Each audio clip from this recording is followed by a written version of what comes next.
Hi there, this is Josh from Literary Gladiators, and today, and for the first time in quite some time, I'm here with a lyrical analysis. The song that I'm going to be discussing is from a television show, and that television show originally happens to be Sesame Street, perhaps the greatest television show of all time, and in my mind, during the range of 1969 to 2001, it produced its greatest content. But the song that I'm going to be talking about is Bein Green, by Kermit the Frog, but written by Joe Raposo and John Stone. Joe Raposo is historically credited as being the sole writer to this song, but the story goes that in 1970, Joe Raposo and John Stone realized that they needed a song for Kermit the Frog, who was the lecturer on Sesame Street. Only Joe Raposo and John Stone were in the room during the discussion of the song, and they came up with Bein Green. And Joe Raposo has historically taken complete credit, but John Stone's family has said that he did have something to do with its creation. But what matters most is that Bein Green is a song that people don't realize how much significance it has, but yet it's a song that anybody and everybody can sing, especially when you're going through a hardship, because Bein Green was put together just years following the Civil Rights Act, and there was still issue involving the treatment of people based off of their race in at least the United States. And the obvious way to evaluate the song and give it meaning is to replace the color green with black. And it's one's lamenting on being in a difficult circumstance just because you are a skin color that isn't necessarily recognized in a positive or in an equal light as the rest of society. But I think that for the song itself, I think that the original version is the absolute best. The one that Kermit sang on the first season of Sesame Street in 1970. Because there was a sense of agony. This is Kermit approaching the situation for the very first time and coming to a conclusion that he's proud of who he is. And Kermit has, throughout the show, released songs where he sings about his pride of being a frog. There's This Frog, which is inspired by Frank Sinatra's My Way, but it's a prideful way where he's knows that he may have to work hard to get to where he wants to be, but he's going to do whatever it takes to make it to that point. Then you have something that's more fun and upbeat, like Doo-Wop Pop, where he may not be able to do things that others can do with ease, but yet there are things that he can do, and encourages others to give it a shot. And then probably my favorite one that goes beyond this song is a song called Frogs in the Glen, which has an outstanding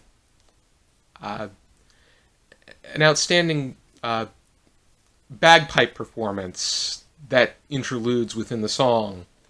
But Kermit sings about how proud of his ancestry he is, and thus there are these amazing things that frogs can do that may not be like other animals, but frogs can do things and be unique on their own. And you see that in this song as well. With Frogs in the Glen, though, you're at the point where he's reached that stage of complete confidence. Here, he's trying to get there.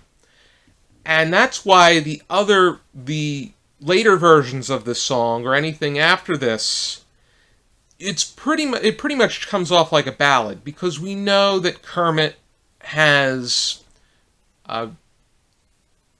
come to his conclusions, and that he's just reflecting on them.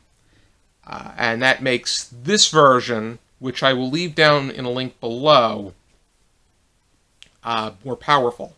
I think that this song can apply to anybody who has a sense of self-doubt because of an attribute of theirs.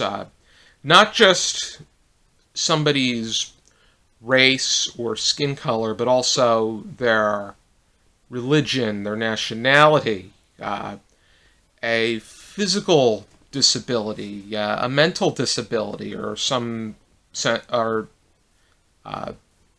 being neurodivergent. And one of the most admirable things about the song is that it's not sung to be perfect. It's sung to put forth a strong message. I think that they're just looking to this is just the subject at hand, in this case Kermit, gathering his thoughts together and getting them out there. It's sung impromptu, somewhat on the fly.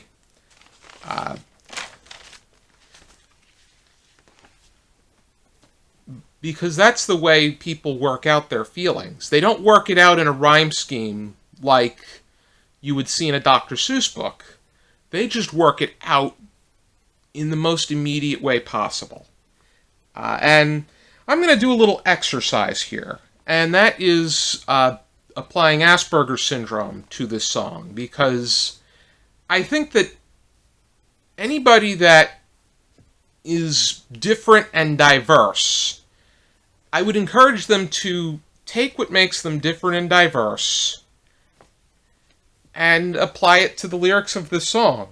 So we'll start with one of the first major lines, and that is, "When I think it could be nicer, being red or yellow or gold, or something much more colorful like that." First off, these are just colors being named on the fly. You could argue that if green is black, red and yellow they've been referred to what they deem as colors. For red, it's for those that are Indian and native. For yellow, it's more Asian. Gold could also be applied to someone who's white, because of the privilege that comes with being white, and gold is the privilege of being filled with wealth. But the way that it's executed is almost as if these are just colors that are being mentioned. But they're being placed on equal and better ground. It feels like it would be better to be in another circumstance besides your own. But this applies better. It seems to apply better to physical attributes. But it could apply to unseen attributes as well. And perhaps because of the hidden struggle, it could better be applied to the unseen attributes like neurodivergence. The next line would be, "It seems you blend in with so many ordinary things, and people tend to pass you over because you're not standing out like flashy sparkles in the water or stars in the sky. People like what attracts the eye and what they find to be visually appealing." That always seems to be the case, and there's an underlying feeling that they have that in which they demonstrate this. Very sadly so. And to some extent, generally appealing in its demeanor and disposition. They like what sticks out to perfection, and they have very high expectations of people. They're very quick to judge, they're very quick to label. And if they feel that people don't meet these expectations, they begin to be turned off, and that really brings people down. And I think that it would be better, I don't think that a subject like Kermit or anybody that feels like they're in the circumstance should have to feel a sense of hardship, because I think that they should be able to, I think that people should just be accepting of one another and love one another despite the fact that they're different. Then it starts to get more positive, and Kermit brings up, but green's the color of spring, and green can be cool and friendly like, and green can be big like the ocean, or important like a mountain, or tall like a tree. This is, as I said, a positive turning point. Being who you are has its strengths, and you still have the potential to do anything you put your mind to. In fact, some attributes put you at an advantage, because someone that has Asperger's syndrome, they often will have a very overwhelming interest in a particular area, almost to the point of an obsession, but at the same time, this major enthrallment of an interest of theirs allows them to demonstrate a great sense of forward progress within the subject at hand. So we could see our great discoveries from somebody who is not going to give up on on the details of any given situation. This person is going to keep going until they reach the answer that they want. That's where you get your scientific discoveries. That's where you get your that's where you get the answer to what makes a country run best. That's where you get the idea to a great finished product of a show or a franchise or one of the best musical numbers. So it doesn't matter who you are. Believing in and concentrating on your positive attributes and your traits, regardless of what you look like or how you've been structured, you're still in a world without boundaries, and by that, I mean no boundaries. There's always a way where you can achieve what the world has to offer. It may be challenging, but it's doable. The last line is very powerful, because at this point, Kermit comes to the conclusion that he's happy to be who he is. And whomever is singing the song comes to that conclusion, that they're happy who they are. When green is all there is to be, it could make you wonder why. But why, wonder, why, wonder. I am green and it'll do fine. It's beautiful, and I think it's what I want to be. And no matter how much you lament and concentrate on the situation that you are in, it's not going to change who you are. There's no changing the way you were born, the way that you were put together. So why wonder why? And I think it's incredible that it's just the way that it's laid out. It's in that way that think. But I think it's better, and I think Kermit thinks it's better to tell yourself that this is who you are, and it doesn't matter what the exterior sources say. You're beautiful, and you yourself are and deserve to be a happy person, and that's the life that I'm going to live. And concentrate on all of the good things that you can contribute to society. I think it's more important to step forward and contribute the best possible things based off of what you feel you can add based on things that you, gifts that you feel that you can create, rather than worry about what could possibly bring you down. And I think that you see a lot of, I think having it set, the original version set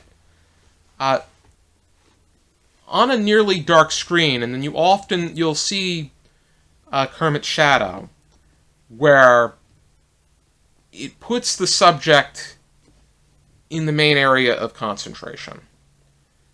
And I think that we all get a sense of that when we're figuring out who we are. And I think that to make it dark as opposed to just put us in just any given area is, I think that puts greater, it puts the spotlight right on you. And it pretty much gives us that sense of this being a song about one's identity. And I think that the best version was clearly this original 1970 version that Kermit sang. Probably the one version that really, probably the best cover was the one that Ray Charles sang, because Ray Charles is a black man who grew up during an intense period for black people, and he sang the song with Kermit, but he did a cover during the 20th anniversary special that Sesame Street had in 1989. And the way that he puts passion into music is just remarkable. He's known for moving around as he's on the piano. And I think that if anybody, he was the perfect singer to cover this song. And in order for somebody to really make this passionate, it has to be driven by that sense of hardship and being in need of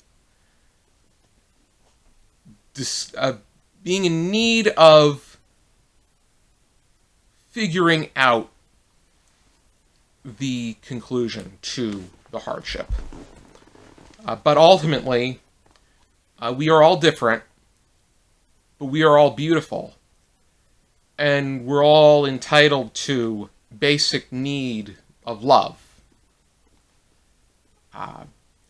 But that also includes a love for oneself and one being able to love who they are and love what they can contribute.